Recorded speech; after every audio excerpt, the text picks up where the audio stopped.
Mfahamu vizuri kocha mpya wa Yanga na mafanikio yake ambayo ameweza kuyapata katika karia yake ya soka. Kwanza, kwa jina lake anaitwa Pedro Vladimir Sose Gonçalves. Alizaliwa tarehe 7 Februari mwaka 1976 mjini Lisbon, Ureno. Ni kocha wa soka mwenye uzoefu mkubwa aliyewahi kufanya kazi katika klabu mbalimbali za Ureno kama vile Amola FC na Sporting CP, ambako alisaidia kukuza wachezaji wengi chipukizi. Lakini mwaka 2015 alihamia Angola na kufanya kazi na klabu ya Primeiro de Agosto kabla ya kuteuliwa kuwa kocha wa timu ya taifa ya vijana, yani chini ya miaka 17 under 17.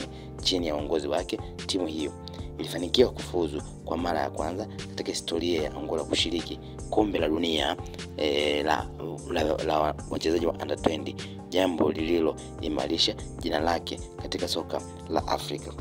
Lakini mwaka 2019 Gonçalves aliteuliwa kuwa kocha mkuu wa timu ya taifa ya Angola ambayo inajulikana kama Palancas Negras. Ameiwezesha timu hiyo kucheza soka la kisasa na kupata mafanikio makubwa, ikiwemo ushindi wa historia dhidi ya Ghana. Anajulikana kwa nidhamu, ubunifu na uwezo wa kukuza wachezaji wenye vipaji barani Afrika.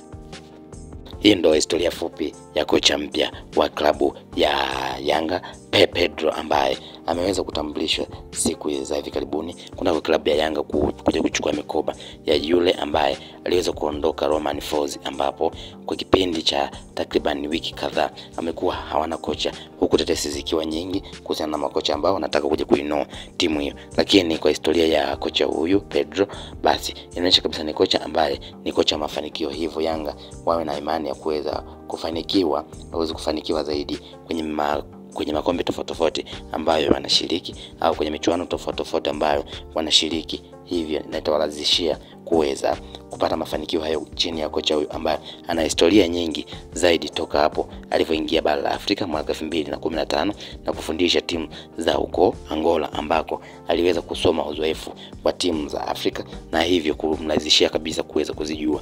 Yote haya yameweza kutokea baada ya Romain Folz kuonekana kutokubalika na mashabiki, lakini pia na wadau wa soka wa hapa Tanzania, na kudai kwamba alikuwa anatuadumaza wachezaji na kufanya wachezaji waonekane hawana nguvu, hawana uwezo. Hivyo kocha huyo kwenye mchezo wao ambao walicheza Yanga dhidi ya Silver Strikers, kocha huyo alikuwa jukwani akiwaangalia na kuwasoma wachezaji hao jinsi wanavyocheza. Hivyo muda wote baada ya kutangaza ataanza kazi hiyo ya kuweza kukinoa kikosi hicho cha Twiga na Jangwani.